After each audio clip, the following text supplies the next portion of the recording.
Баразада хәерле көннәр. Минем исемем Рашид Якупов. Мин Казанның 2нче лицей-интернатында татар телен укытам.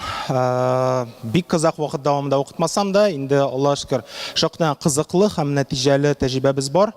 Һәм шулар белән бергә уртаклашасы килә, сөйлисе килә иде. Мин сүземне шуннан башлар идем. Бүгенге татар теле белән туган вазгыять ул татар теле проблемасы гына түгел. Форумның беренче тапкыр әйтте, үз мөрәҗәгатендә дә ассызыклаган иде. Бүгенге көндә мәгариф системасы кризис кичерә һәм ул безнең илдә дә ачык күзәтелә.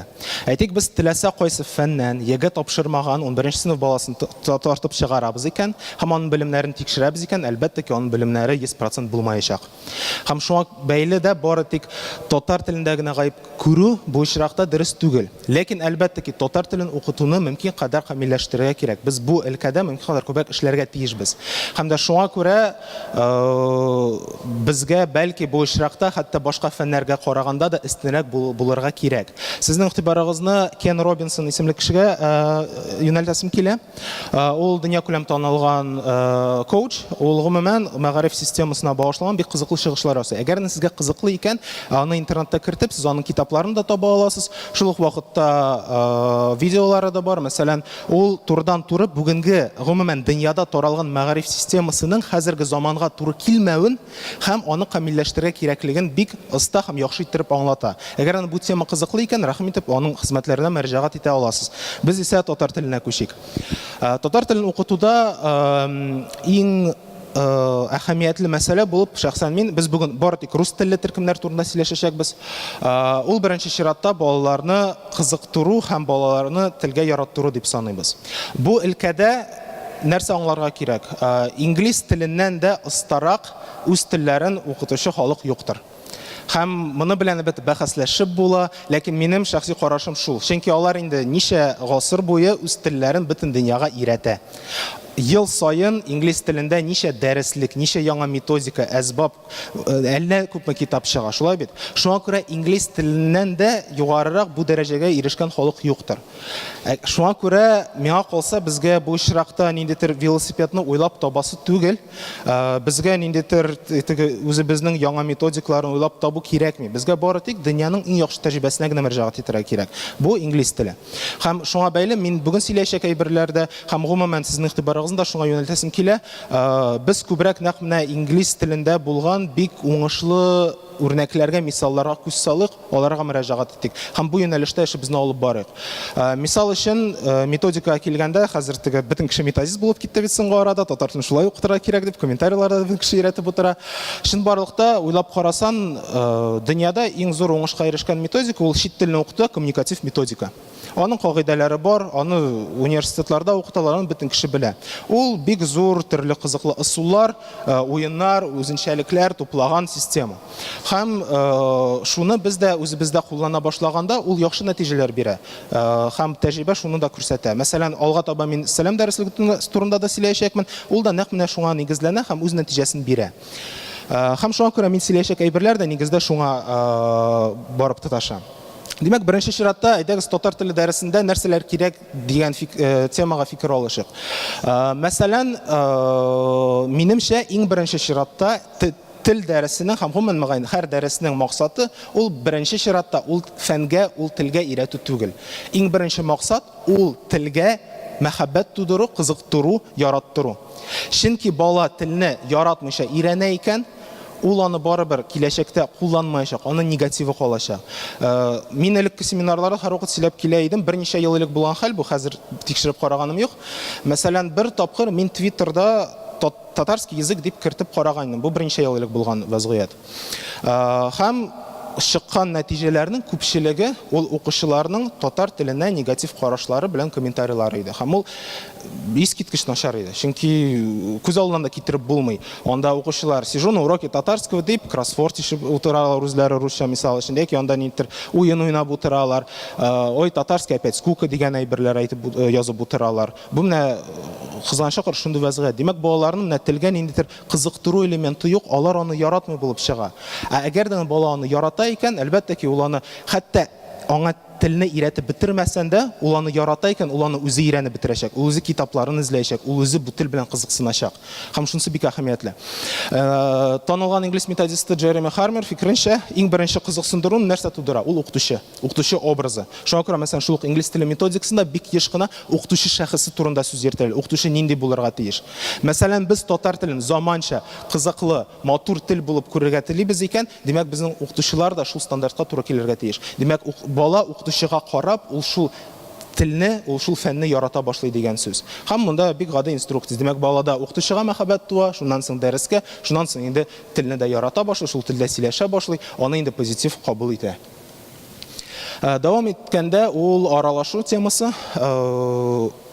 Инде алда узап киттем. Димәк, без тел укытканда рус теле аудиторияга без коммуникатив методиканы ингезәбез. Коммуникатив димәк аралашу. Безнең рус телле төркемнәрдә беренчел максат нинди? Ул ахыр чиктә баланың мәктәптән чыкканда татарча әзме күпме сөйләшә белүе. Әгәр дә бала мәктәптән чыгып татарча аралаша ала икән, әлбәттә бик профессиональ дәрәҗәдә булмаса да, ул гади сорауларга, көнкүреш мәсьәләләргә безнең белән фикер алыша ала икән татарча, димәк без үз нәтиҗәбезгә ирештек. Һәм шуңа күрә монда иң беренче чиратта дәресләрнең нигезе дә ул шул аралашуга, тел барьерын бетерүгә барырга тиеш. Әгәр дә баланың тел барьеры бетеп, ул татарча әзме күпме аралаша башлый, булсын акцентлы. Бик еш кына кайбер кешеләр анда акцентны бетерү өстендә бик каты тырыша. Ул куркыныч түгел, мәсәлән, рус баласы акцент белән сөйләшә икән, сөйләшсен. Әйтик, без инглиз теленә кайсыбыз акцентсыз сөйләшәбез, бик әзләр бит. Һәм шулай хаталар да булырга мөмкин, онысы куркыныч түгел. Ләкин ул сөйләшсен, ул сөйләшә белсен, үз фикерен аңлата белсен. Киләсе элементка килгәндә, ул темалар. Бу мөгаен шулай ук бик зур проблемадыр. Кызганычка каршы бик еш кына без татар теле бары тик татар мәдәнияте, татар тематикасы турында гына сөйләшүгә калдырабыз үз дәресләребезне. Әгәр дә без, мәсәлән, балаларны кызыктыру максатын куябыз икән, беренче чиратта нәрсә булырга тиеш? Беренче чиратта балаларга нәрсә кызык, без шуның турында сөйләшергә тиешбез. Шулай бит? Менә мисал өчен, сезнеңчә бүгенге көндә балаларга нәрсә кызык? Яшь үсмерләргә мәктәптә укучы нинди темаларга мәсәлән сөйләшеп була? Рэп батл бик яхшы. Мәсәлән, мин үзем укыткан сыйныфта 90% бала ул versus батлларны ниләрне карап утыра, мәсәлән. Роботлар мисал өчен, әйтик, хәзер кинога йөрмәгән яшүсмер бармы? Кинога йөриләр бәтә. Ягъни алар барысы да менә бу темалар белән кызыга. Алар YouTube'та утыра. Аларның һәрберсенең кесәсендә смартфон. Һәм 1 минутка укытучы бирелса, алар смартфонын чыгарып, шунда ук нәрсәләр карый башлар, языша башлар, эшли башлар. Шулай бит. Шуңа күрә без әгәрдән кызыктыру максатын куябыз икән, безгә беренче чиратта нәкъ менә мондый темаларга татарча сөйләшергә өйрәнергә кирәк. Татар теле ул әлбәттә ки без мәдәниятне дә өйрәтергә тиешбез, аны да күрсәтергә тиешбез. Ләкин моның да үзенә күрә бер шамасы һәм үзенә күрә бер методикасы булырга тиеш. Әйтик, без баланы мондый заманча кызыклы темалар белән өйрәтәбез икән, инде шуннан соң баланың телгә мәхәббәте туа икән, аның бу дәрескә мәхәббәте туа икән, без инде баланың күңелен ачтык икән, инде шунда ук без ул балага, димәк, Тукай турында да сөйли алабыз, бай татар мәдәнияте, тарихы, әдәбияты турында да аңлата алабыз. Ләкин аның да алымнары бик кызыклы һәм бик үзенчәлекле була ала һәм шулай эшләргә кирәк тә. Мисал өчен, сезнең алда чыгыш ясаячак Эльза ханым миңа бик кызыклы идея биргән иде, мин аны кулланып карадым һәм мин һаман ул дәресне видеога төшермәгәнемә бик үкенәм. Мәсәлән, әдәбият дәресендә идея нәрсәдән гыйбарәт? Әдәбият дәресендә гадәттә язучы биографиясын бирәләр, шулай бит? Язучы биографиясын бер яктан балага белү кирәк, шулай бит? Чөнки ул шул әсәрләрнең ниндидер бэкграундын безгә аңлата, шулай бит? Ул шулай ук теге татар мәдәниятен бер өлеше уйлап карасаң. Ләкин нигездә бездә биографияны ничек бирәләр? Язып ал. Аны, мәсәлән, анда ятлап куй. Бу елны нәрсә булды? Хронологик таблица тизе чыгып, менә булай сөйлә. Габдулла Тукай 1886 елда туган, һәм башкасы. Бу уйлап карасаң, нәрсә? Бу уйлап карасаң, мәсәлән, минем үзем мәктәптә бик яратмаган әйбер иде. Һәм бик әзләр яратадыр мондай әйберне. Мисал өчен, Эльза ханым миңа шундый идея бирде, мин аны кулланып карадым. Нишләп, мәсәлән, әдәбият дәресен ток-шоу форматына әйләндермәскә? Мин 2 атна элек балаларыма шундый бирем бирдем. Димәк, Тукай биографиясыннан иң әһәмиятле шәхесләрне аерып чыктым. Һәм әйттем, сез 2 атнадан соң әдәбият дәресенә әзерлисез. Менә бу кеше тарафынан чыгышны, ягъни аның якны аңлатасыз, күрсәтәсез. Үзем мин алып баручы кебек ток-шоу форматында чыгарам. Хәзер безнең игътибарыбызга мәсәлән Габдулла Тукай чыга. Ул чыга һәм үзе турында сөйли башлый. Һәм безнең максат иде һәр бала үзенең позициясын, үзенең тормышын иң яхшы аңлатырга тиеш иде. Һәм моны ясар өчен укучылар хәтта дәреслектән генә түгел, истәмә мәгълүматларын да казып утырдылар. Ягъни интернетта да казынып нәрсәдер чыгара иделәр. Ягъни чөнки аларның теләге сыйныфташларына караганда тагын да матурак, тагын да яхшырак чыгыш ясара. Һәм анда бик җанлы сөйләшү форматында бу рус телле төркемнәр иде. Алар авырлык белән булса да аңлата иделәр, сөйлиләр һәм минем иманым камил, аларның хәтерендә бу иң яхшы истә калды. Грамматика турында әйткәнемчә, хәзер бик еш ишетелә торган фикер, татар теле дәресендә грамматика кирәкми дигән әйбер. Бу фикер белән мәсәлән мин үзем шәхсән килешеп бетмим. Грамматика ул кирәк, чөнки грамматика ул сөйләмне оештыра торган элемент. Ләкин грамматика бер кайчан да дәреснең максаты булырга тиеш түгел. Инглиз методикасында бик шәп әйбер бар. Дәрес темасы бер кайчан да грамматик тема булырга тиеш түгел дип әйтәләр алар. Дәрес темасы бер кайчан да хәл фигыль, анда кушма җөмләләр һәм башкасы була алмый. Без бу теманы укыта алабыз, ләкин шул коммуникатив тема аша. Бер гади мисалына китерим, әйтик, безгә сезнең белән кадгый киләчәк заманны өйрәтергә кирәк икән балаларга. Без тактага чыгып, балалар, без бүген кадгый киләчәк заманны өйрәтәбез. Аның кушымчалары шундый, ул шундый вакытта кулланыла, шундый кагыйдәләр дип әйтәбез икән, мөгаен без баланың күңелен яулап ала алмаячакбыз. Ләкин шул ук вакытта без теманы мәсәлән киләчәккә планнар, киләчәккә хыял дип куябыз икән. Башта дәресне нәкъ менә шул киләчәк турында сөйләшүгә, мәсәлән син кем булырга телисең, аеруча югары сыйныфларда бу бик актуаль, шулай бит. Мәсәлән, анда кемдер Иннополиска кергә тели, кемдер Мәскәүгә китәргә тели укырга, шулай бит. Шулар турында сөйләшәбез, кем нәрсә белән шөгыльләнергә тели. Һәм инде бу киләчәк темасы турында сөйләшкәндә безгә киләчәк замансыз беренчектә барып чыгып булмый. Шунда инде дәрес элементы буларак без карагыз. Татар телендә моны әйтер өчен шундый кушымчалар кулланабыз, шулай итеп кулланабыз дип кичкенә генә форматта аның кагыйдасын да бирә алабыз һәм аны шунда коммуникатив тема аша берләштереп аңлата алабыз. Менә инглиз телендә мәсәлән дәреслекләрне карасагыз, сез заманча Кембриджлар чыгарган, аның берсендә дә грамматик тема тормый. Алар һәр вакыт мәсәлән 2 хуш бит бу, ниндидер коммуникатив тема тора. Һәм грамматика аның бер өлеше генә. Ягъни бер сөйләмдә кирәк булган, сөйләмне оештыру өчен кирәк булган грамматик ниндидер тема һәм кагыйдәсе аның тора. Һәм монысы бик әһәмиятле. Шуңа күрә монда безнең карашыбызча грамматиканы әлбәттә өйрәтү кирәк, ләкин ул төп максат түгел. Ул бары тик сөйләмне оештыру өчен кулланылган элемент. Давам итик. Тагын тел дәресләрендә бик әһәмиятле мәсьәлә ул эшләре. Моңарчы татар телен белгән кешеләрдә һәр вакыт булган проблемадыр инде ул. Татарча начар белгән туганнар, татарча начар сөйләшкән ниндидер дуслар шалтыратып, шунда ук помоги мне тут домашку надо делать, вот это дип, анда бик авыр, бик ниндидер катлаулы әйберләр әйтә башлый. Һәм еш кына мин дә мәсәлән турыдан-туры җавап бирә алмыйм, чөнки шуннан да бик катлаулы биремнәр начратып була. Бу проблеманы гомумән эшләрендә биргәндә, аларга да бераз креатив, бераз стандарт булмаган яктан кай вакыт карарга кирәк дип уйлыйм һәм балаларны бу да кызыктыруда зур роль уйный. Мәсәлән, минем балаларым бик ярата торган эш итере ул видео төшерү. Мин балаларны 2 яки 3 кешеләр төркемгә бүләм һәм аларга әйдәгез әле берәр нинди без дәрестә өйрәнгән темага видео төшерегез дип. Кай вакыт ул гомумән абстракт башка берәр темада татарча берәр кызыклы видео сораштыру үткәрегез, берәр кемнән интервью алыгыз, урамда мәсәлән берәр кемнән берәр нәрсә төшерегез дип дигән бирем бирәм. Балалар бик нык ярата һәм аларның әле видео ясау күнекмәсе дә барлыкка килә. Моны турында шулай бераздан әйтәчәкмен. Һәм менә бер генә кыска мисал, бер эзек кенә алдым. Минем бик оста укучыларым видео ягыннан, алар мәсәлән селфи таяк чыгарып, аның белән теге бик озын гына, яхшы гына видео күрсәтте. Мәсәлән, бу бирем өчен мин аларга 5-5 куйдым, жәл түгел иде. Ягъни шактый гына озак вакытын менә бу эшен эшләүгә ниттеләр. Һәм күрәсез, аларда позитив, алар яраталар, алар мәсәлән һәр бер кеше янына килеп татарча анекдот әйт әле дип сорый иделәр. Эдинов, бер анекдот сөйлә. Hazır olmadı. Yine işitken bir anekdot. Birinci klaslarda nikti. Malaylar kızlarının portfelleri bile kıyıyor. Başlarına. Ama o gecekte neler? Нигә алар башсыз дим? Иң башта мәгариф проблемасы дип әйткәндә, шуны аңларга кирәк. Мәсәлән, минем карашымча, бүгенге көндә мәктәп шын тормышка өйрәтми. Әйтик, хәзерге вакытта бер генә мисал буларак, социаль челтәрдә һәр бала утыра. Аларның күпчелегенең үзенең паблик төркемнәре бар, шулай бит. Һәм нишләп, мәсәлән, мәктәптә аларны алып барырга, файда алырга, файдалы итеп кулланырга өйрәтмиләр. Һәм без бу әйберләрне хәтта татар теле дәресләрендә дә эшли алабыз. Моның өчен безгә, димәк, татарча ниндидер паблик алып бару биремен бирергә кирәк, димәк, социаль челтәрдә эшләү алымын кулланырга кирәк. Мәсәлән, мин проектлы укыту системасында хәзер аңлап күчәбез.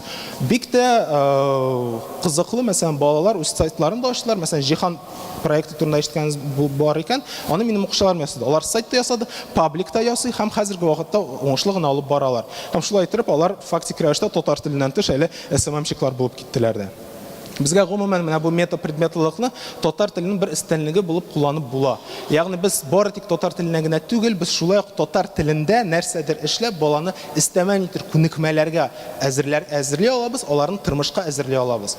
Минемчә, моннан да яхшырак нәтиҗә булмас һәм балалар да бу очракта татар теле дәресләрен тагын да күбрәк яратырлар. Мин монда нинди практик файда өйрәндем, шул яктан яхшы.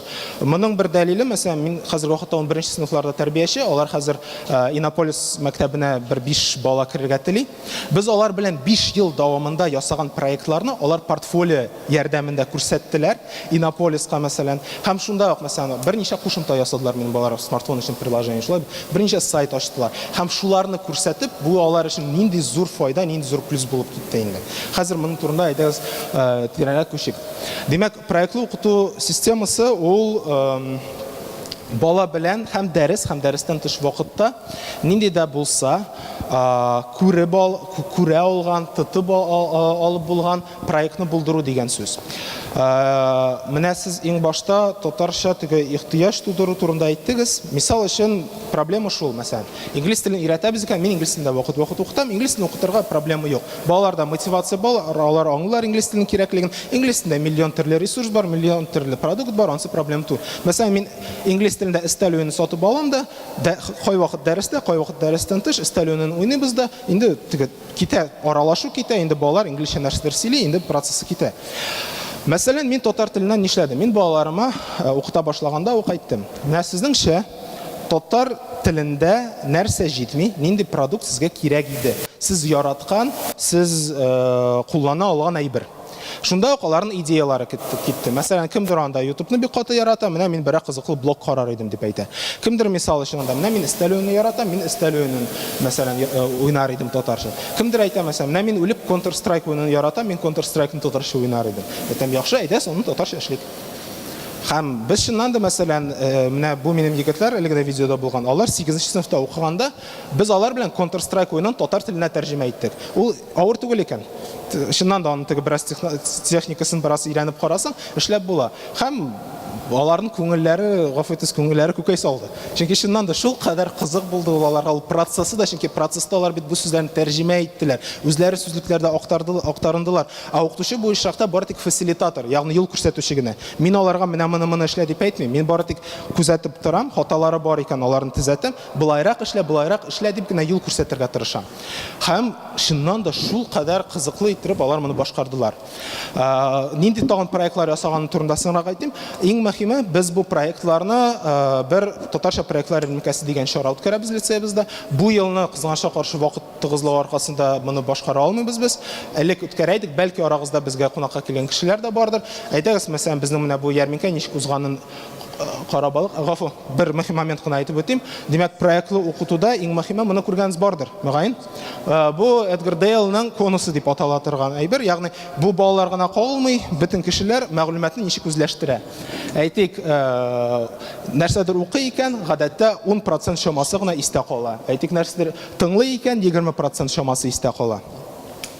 Моны педагогикада бик теге югары күтәргән таблица бушын барлыкта. Игътибар итсәк, менә монда иң ахырдагы 2 элемент: имитация реальной деятельности и выполнение реального действия дигән әйбер бар.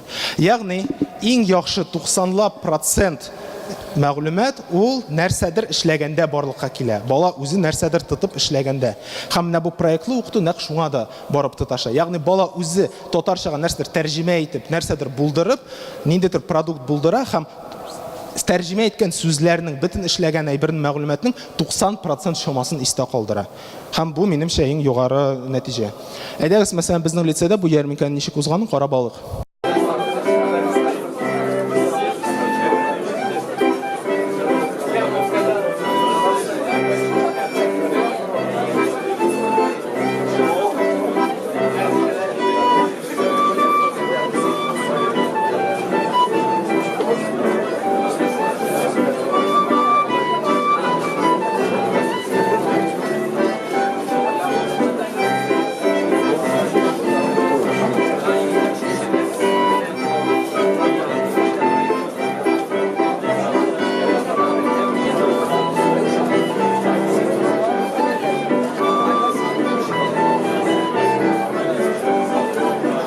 Biz liseyimizdə indi 5-нче тапкыр татарча проектлар ярминкасын үткәрәбез.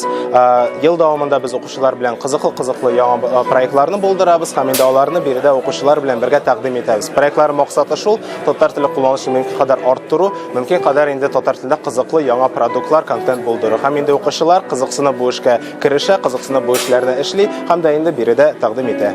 Biz 10-нчы сыйныф укучылары рус төркемендә укыйбыз. Безнең каршыбызда проблема булды. Татарча кушымталар һәм уеннар юк дәрәҗәсендә. Аның өчен без 2 кушымта ясадык. Беренчесе 4-кә 1 дигән уен. Анда 4 рәсем бирелә, аларга гамими булган сүзне белергә тырышасыз. Икенче кушымта бу дар. Русча дар виселица була һәм бу уенда сез теманы сайлыйсыз һәм сүзне белергә тиешсез. Бүгенге көндә яшьләр буш вакытын интернетта, компьютер алдында үткәрә. Шуның өчен без шундый канал YouTube'та эшләргә уйладык. Без монда популяр уеннарга кыскача обзор эшлибез. Безнең монда уже 3 видео бар: Dota, Overwatch һәм Paladins турында. Шуның өчен кешеләр үзләренең яраткан хобби турында видеоларны үзенең телендә карый алалар, татар телендә. Без татар телендә бик яратабыз өстәл уйнарга. Шуңа күрә без Кабаннар бакчасы уйны ясадык, шундай ул. Бу уйны без ясадык, чөнки без бик татар телене яратабыз һәм татар өстәл уйны уйнарга яратабыз. Безнеңчә Рәсәйдә татар телендә фәннәрнең үсеше бик начар бара. Шуңа без бу хәлгә әзрәк булышыйк дип YouTube проектын ясадык. Без кызыклы химик тәҗрибәләрен видеога төшереп, аларны YouTube каналына куябыз. Һәм безнеңчә бу әзрәк үсешкә булышачак, чөнки тәҗрибәләр ул зур кешеләргә дә, балаларга да, бәләкәйләргә дә ул бик кызыклы нәрсә. Һәм моны укучылар да, зур кешеләр дә үзләренә татар телен, фәнни татар телен белер өчен куллана алачаклар. Без шундый проект ясадык бу уен. Минем Татарстан исеме. Безнең максат яңа кызыклы фактлар Татарстан турында әйтергә сезгә, күрсәтергә.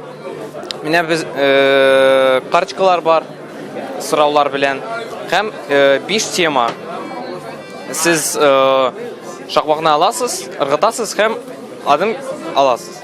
Укучылар яратып бу эшләрне эшли, яратып башкара һәм иң зур менә горурлык алар өчен ул менә шул ярминкәдә басып, ул проектларын тәкъдим итү сөйләү. Проектлар алар гомумән төрле өлкәдән була ала. Бу уенга бәйле дә булырга мөмкин. Бу күрәсез, мәсәлән, химияга бәйле, татар телендә фәннең үсешенә дә бәйле булырга мөмкин. Ягъни нәрсә балаларга үзләренә кызык, алар нәрсә башкарырга ярата, шуның турында сүз. Димәк, проектлы укытуның бу очракта бер игътибар гына, менә әле генә чыгыш ясаган балаларның күпчелеге рус телле төркемдә укый. Ягъни анда хәтта иң башта үзбәк, төрек егетләре дә минем 1-нче сыйныфлар мәсәлән чыгыш ясаган инде. Күбесе татар исемле булса да, ул безнең лицейга килгәндә татарча начарак аралаша торган балалар иде. Ягъни 5 ел дәвамында менә бу проектлы системасы үз нәтиҗәсен бирде. Алар хәзер 11дә. Проектлы укытуның шын барлыкта нинди яктан карамасын, ул шыннан да бик уңай нәтиҗә бирә. Беренче чиратта татар теленә кызыксыну арта. Моның турында инде бүтән сөйләп сөйләп тормыйм, үзегез аңладыгыз. Күрәсез, балалар чыннан да татар теле белән кызыксына башлый, татар телендә нәрсәдер эшли башлый. Икенчедән, алар татар телен камилләштерә. Моңа кадәр күрсәткәнемчә, иң күп мәгълүмат аларның нәкъ менә шул үзләре нәрсәдер эшләүдән кала. Ягъни алар татар теленә тәрҗемә итеп, татарча интерпродукт булдырып, иң яхшы итеп татар телен үзләштерәләр. Дәвам иткәндә, татарча яңа продукт барлыкка килә. Менә бу мәсьәләдә безне бик нык борчый. Сез дә әйтеп киттегез ихтыяҗ ягыннан. Гомумән, яшьләр форумының шундый бер шигаре бар. Татар булганны актуальләштерергә, актуаль булганны татарчалаштырырга. Һәм, мәсәлән, мин шулай итеп үз укучыларым да бу эшкә җигәм. Әйтәм, мәсәлән, татарча бу продуктлар җитми шулай бит. Әйдәгез без аны ясыйк. Әйтик, без бу эшкә тотынганда татар телендә кушымталар юк дәрәҗәсендә инде. Мәсәлән, Android'та татарча уен уйнарга теләсәгез, алар юк. Ләкин бу бит дөрес хәл түгел. Татар телен бөтен яктан камил булырга тиеш. Татар телендә төрле өлкәдә мәгълүмат, ниндидер продукт, контент булырга тиеш. Һәм, мәсәлән, без шул вакыт дәвамында ялгышмасам 4-5 кушымта мәсәлән ясадык. Бу җиңел эш түгел, балалар махсус өйрәнде. Моңа мин директор янына килеп, әйдәгез без шундый түгәрәк оештырыйк. Директор мәктәп безнең шакыртты махсус белгечне акча түләп, ул балаларны өйрәтте кушымта язырга һәм аларның нәтиҗә буларак шул түгәрәктән татарча кушымта язу иде. Ягъни без бу очракта барыбыз да бергә җигелеп балаларны бу эшкә өйрәттек. Һәм алар һәм татарча кызыклы әйбер барлыкка китерделәр. Мәсәлән, яңа продукт дигәндә сез хәзер Google Play-да кертсәгез, мәсәлән, Дар дип, ул веселица уены, ул мәсәлән татар телендә хәзер анда бар, минем укучыларым ясаган уен ул. Мәсәлән, Сынау дигән анда кто хочет стать миллионером тибындагы уен шулай минем укучыларым ясаган, алар хәзер Android'та бар, сез аларны тотып уйный аласыз, куллана аласыз. Һәм бу яңа продуктның барлыкка килү яхшы түгелмени? Алга таба да әйтәчәк, мәсәлән, ишеткәнегез бардыр, беренче өстәл уены, хәрәкәт өстәл уены шулай без укучылар белән ясадык. Безгә кадәр кызганча каршы өстәл уеннары юк иде дип белә идек һәр хәлдә. Без инде хәзер чыгарылган укучым белән әйдә моны эшлик дип тотындык һәм хәзерге вакытта ул бу уенны бизнес буларак сатып йөри. Начармыни? Яхшы. Ул татар телен шулай итеп үстерә үзен ягына һәм бераз да аның теге бизнес ягында күрә.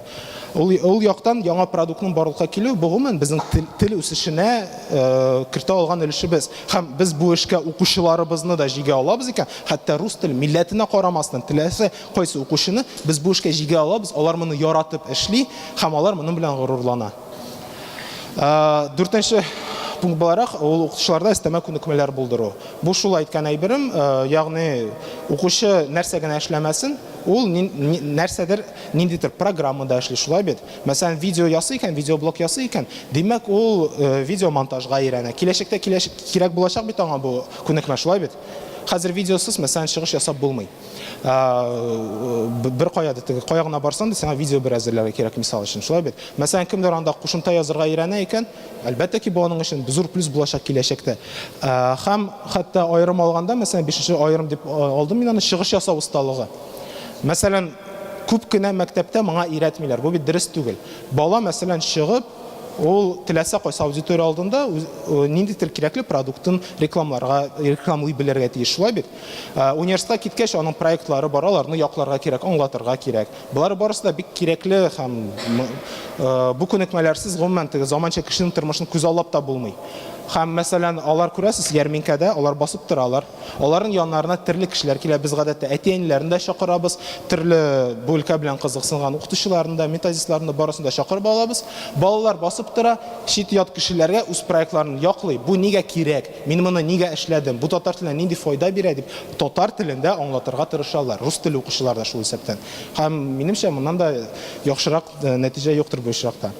Һәм тагын бер әһәмиятле факт, иң әһәмиятлесе булмаса да, ул балалар татар телен заманча тел булып күрә башлый. Чөнки алар үзләренә кызык булган, үзләре ясый торган, шөгыльләнә торган проектларны күрәләр. Алар чыннан да татар теле ул гафу итегез бары тик авыл эшпишмак әби генә түгел. Татар теле ул заманча тел. Ул технологияларда да яши ала. Мәсәлән, без роботта ясаган дик татарча сөйли торган видеога кермәдек. Рашат, эшпишмакта яхшы инде син бигрәк. Эшпишмакта яхшы сүз дә юк. Әбидә. Кыстыбый да бик кирәк әлбәттә, ләкин татар теле ул бит бары тик бер кечкенә генә даирәдә, бары тик бер кечкенә генә өлкәдә ябылырга тиеш түгел. Татар теле ул заманча тел. Аны фәндә дә кулланып була, аны дипломатиядә дә кулланып була, теләсә кайсы өлкәдә кулланып була. Һәм балалар үз мисалында моны күрә һәм моны дәлилли. Һәм тагын бер әһәмиятле әйбер, мәсәлән, безнең лицейда якынча 280 бала укый. Гадәттә бер проектлар микәсендә 50-60 бала безнең катнаша, ягъни үзләре чыгыш ясый. Башка катнашмаган балалар да, алар бу ярминкәдә узып, аларда да татар теле заманча була ала, аларда да татар теле ул менә мондый тел дигән мөнәсәбәт туа. Димәк, нинди проектлар була ала дигән темадан алар үзегез күргәнегезчә бала кызык булган теләсә нинди продукт була ала. Ягъни менә сул якта мәсәлән хәрәкәт истәлүен күрәсез, кушымтаны күрәсез. Мәсәлән, география дип аталган biz теге National Geographic темада журналда чыгара идек балалар белән. Ягъни балага нәрсә кызык, ул нәрсә белән кызыксына, үзе нинди продуктны сайлап ала, шуның барысын да татарчалаштырып була. Бүгенге көндә Мәгариф министрлыгы тарафыннан алып барылган 2 зур проект бар. Һәм сезнең арада да аларда катнашучы укытучылар бардыр мага. Беренчесе ул Мещерякова методика буенча укыту, икенчесе сәлам дәреслеге. Мещерякова методикасы буенча мин үзем эксперт түгел, курсларда катнашканым бар. Димәк, Валерия Николаевна методикасы бик кызыклы. Шулай асылда инглиз телен коммуникатив методикасына нигезләнә. Төп үзенчәлеге нәрсә? Ул балалар белән формаль булмаган ниндидер обстановкада, формаль булмаган мөнәсәбәтләр булдырып, балалар менә булай түгәрәкләп утыртыла үзегез күргәнегезчә, һәм алар белән уен җыраша башлангыч сыйныфларда телне укыту. Нәтиҗәле, чөнки ул инглиз телендә инде үз апробациясын узды, ул гомумән инглиз теленнән күчергән система. Инглиз телендә балалар сөйләшә башлады. Хәзерге вакытта инде шулай ук 2нче ел Татарстан мәктәпләрендә бу эксперимент бара. Шулай ук нәтиҗәсе бар, нәтиҗәсе яхшы, балалар сөйләшә, балалар ярата. Бик кыска гына әйдәгез бер өлешен генә карап алыйк. Татар информ видеосы. Шул Мещерякова методикасы нигезендә дәреснең барышын.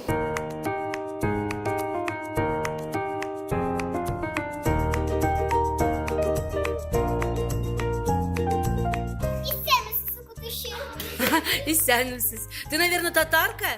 Нет, не татарка, но я люблю татарский язык. Это потому, что мне мама говорила, очень полезный и красивый. Ой.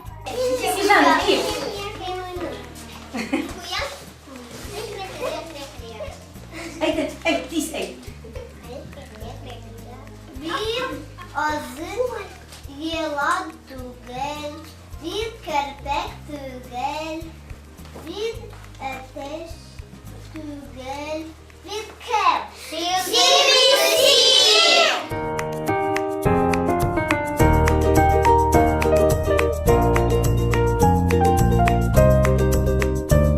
Һәр бер сорауга аңлап, җавап биреп, шул уенга кереп китеп, укучаклар, уенчыклар киләләр, шулар белән сөйләшәләр, кайсын бер коткарырга туры килә, кайсы берсе белән әңгәмәгә кереп китеп, уен формасында сөйләшә башлаганнарын сизми дә калалар. Һәм безнең шундый нәтиҗә күрүбез үзебезгә дә бик куанычлы.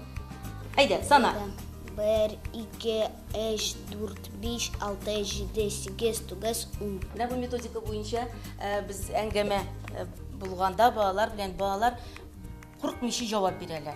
Нинди генә җавап бирсәләр дә, без аларның җавабына башта куанабыз. Чөнки ул бит җавап бирде. Ул бит әле рус баласы, аның бернинди барьер тумый. Мәгънәсе дөрес булмаса, без аны абсурдка әйләндерәбез.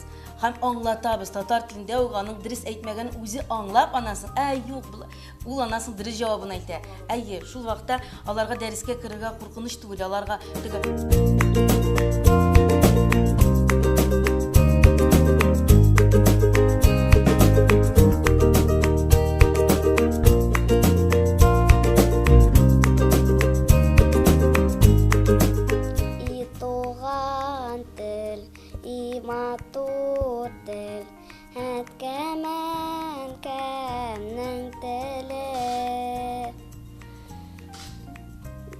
Dünyada күп нәрсә белдем, син туган тел аркылы.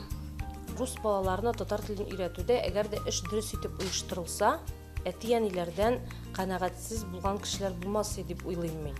Безнең мәктәбебездә безгә татар теле кирәкми дип килгән әти-әниләр юк рус балалары арасында. Үзенең ана телләрен беләләр, русча сөйләшәләр. Менә бездәге татарлар үзебезнең телебезне яратабыз. Безгә уят булыр, без аны онытсак, белмәсәк. Һәм соңгы мин сезгә сөйләргә теләгән әйбер, ул сәлам дәреслеге. Мин үзем бу проектта катнашам, аның авторы булып торам. Шулай ук бу вазгыятта туган проблема ул укучыларны, димәк, кызыктыру, аларга менә заманча һәм визуаль яктан, һәм эчтәлек ягыннан җәлеп итәрлек, җиңел материаллы дәреслек булдыру иде. Һәм Мәгариф министрлыгы безнең алдына шундый максат куйды. Мәгарифне үстерү институты каршында махсус проект офисы оешты. Анда безгә яңа буын рус теле төркемнәре өчен яңа буын татар теле дәреслеген төзү максаты куелды. Һәм инде алда әйткәнемчә, бу эшне без тулысынча иң яхшы тәҗрибә булган телләрдән җыеп, инглиз телендә, төрек телләрендә карап чыктык. Нинди төрле яхшы мисаллар, үрнәкләре бар һәм шуның нигезендә бирергә тырыштык. Дәреслекнең гомумән бу умка, ул төрле эшләрдән тора һәм шулай ук моңа кадәр иң башта безгә бер сорау бирелгән бит, укытучыларга ярдәмлек, укытучыларга бер җиңеллек булсын дип. Ул яктан без максималь укытучыга эшне ничек җайлатып була, шулай эшләргә тырыштык. Димәк, дәреслек үзе бар, төсле матур рәсемнәр, башлангыч сыйныфларда әлбәттә бу рәсемнәр генә, 5нче сыйныфтан инде концепцияда без аны күбрәк фотолар белән, заманча, елмая торган, нинтер киләчәккә омтыла торган балалар фотолары белән тулыландырырга телибез. Шулай итеп, бала дәреслекне ача, аның өчен бу бер әкият дөньясы кебек, ул аны теләп, яратып, күңеленә туры китереп, аны өйрәнә. Эш дәфтәрендә күбрәк без иҗади биремнәрне куйдык, ягъни нәрсәдер буяп, нинтер стикер ябыштырып, нинтер шундый кызыклы бирем үтәп, ул шул ук вакытта татар телен кабатлый, нинтер фразаларны әйтә. Эш дәфтәре белән эш һәм дәрестә башкарыла, һәм аны иеш буларак та бирелгәргә мөмкин. Безнең бизнес онлайнда мәкалә чыккач, шунда ук почему на русском не пишете для родителей әйткәч, эш дәфтәре балалар өйләренә алып кайта, мәсәлән, шунда ук русча язылган әти-әниләргә дә ярдәмлек буларак барысы да аңлатыла. Укытучы китабы бу нәкъ менә шул укытучыларга иң зур ярдәмлек ягыннан, әлбәттә ки, иң башта әйткән проблема ул бик дөрес. Мәсәлән, мин инглиз телен укытканда минем бер дәрес әзерләүгә 5-10 минут вакыт китә. Яхшы дәрес әзерләүгә. Чөнки аларның teacher's book бар, син teacher's bookны чыгарып, шунда ук бөтен кирәкле мәгълүматларны табып алып, нинди уен уйнатам, нинди күнегү ясыйм, нинди мәгълүмат кулланам, шуның барысын да бер план буларак тизеп алам, барысы да әзер. Татар теленнән сыйфатлы дәрес әзерләү өчен әлбәттә ки бик күп вакыт кирәк, аны бик яхшы үзегез аңлыйсыз. Шуңа күрә без шулай ук инглиз телендә кебек үк укытучының эшен мөмкин кадәр җиңеләйттек. Укытучыга менә бер дәреслек план мәсәлән сезнең алдыгызга. Укытучы бу дәрес үткәрер алдыннан кичен утыра да үзенең сыйныфына туры китереп, ягъни белем дәрәҗәсенә, кызыксыну дәрәҗәсенә кирәкле элементларны куллана. Ягъни бу мәсәлән без якынча һәр дәресне 60-70 минутлык итеп планлаштырырга тырыштык. Чөнки укытучы үзенең сыйныфына күрә нинди элементлар аңа кирәк, шуны сайлап ала. Әйтик, ниндидер күнегү аңа бик җиңел икән, әлбәттә ки укытучы аны кулланмый, башка төрле уенга яки башка төрле күнегүгә күчә. Һәм монда шулай ук бөтен нинди уеннар бар, нәрсә кулланып була, булары барысы да исемләп бирелә.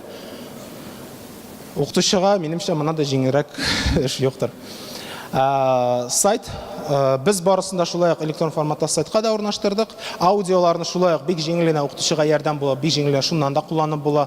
Мисал өчен, элекке инглиз телендә дискларны куеп, киләсе треклар, кирәк булган трекларны эзләү бик күп вакыт ала. Монда шунда ук шул күнегү мәсәлән, шунда басып аудиосы чыга, шунда ук аны тыңлап була. Ягъни укытучыга аны куллану ягыннан бик җиңел. Шунда ук интерактив уеннар да урнаштырдык, аларны баятырга теләгебез бар. Ягъни баланы нинди усуллар белән кызыксындыра алабыз, шундай усуллар белән эшлик дип. Шулай ук мәсәлән, укытучыга ярдәмгә без дидактик материал булып карточкалар әзерләдек, чөнки укытучы һәр вакыт газаплана, каяндыр рәсемнәр эзләп, каяндыр нәрсәдер басып принтердан бастырып, мәсәлән, җиңелчә карточкалар чыгарып, аның белән тема аңлатканда да, сүзләр аңлатканда да, есть төрле вариант, уен уйнатып була, барысы да, ягъни укытучыга ярдәмгә бирелә. Мәсәлән, шулай ук укучыларны бик яраттыра торган ул стикерлар әлбәттә башлангыч сыйныфларда, алар шулай ук аны эш дәфтәренә ябыштыра, уйный, шулай итеп күңелләрен күрәбез. Димәк, сүземне йомгакланганда, безнең ВКонтактеда менә мондый заманча татар теле укытучысы дигән төркем бар. Без аны җәй көнне ачкан идек тә, соңгы тыгыз проблемалар белән аны үстереп булмады. Сезне барыгызны бу төркемгә кушылырга чакырам. Шунда ук мин контактларда бар, шунда ук миңа яза аласыз. Әгәр дә сездән кем бу төркем алып баруда шулай катнашырга тели, үзегезнең нинди тәҗрибәләрегез бар, үзегезнең нинди кызыклы идеяларыгыз бар, сез дәресләрдә нишлисез, сез нәрсә кулланасыз, бу бөтен әйберләрне бу төркемгә җибәрә аласыз, сезне администраторларга истибез, шунда да үзегез чыгара аласыз. Ягъни бу безнең бер ачык шундый площадка булсын. Минем шуның белән чыгышым тамам. Әгәр дә бик әһәмиятле сорауларыгыз булмаса, аерым килеп, теләсә нинди сорауларыгызны бирә аласыз. Шулай ук минем Gmail'ым, мөрәҗәгать итә аласыз. Заманча татар теле укытучысы төркеменә кушылыгыз. Шунда аралашуны дәвам итәрбез.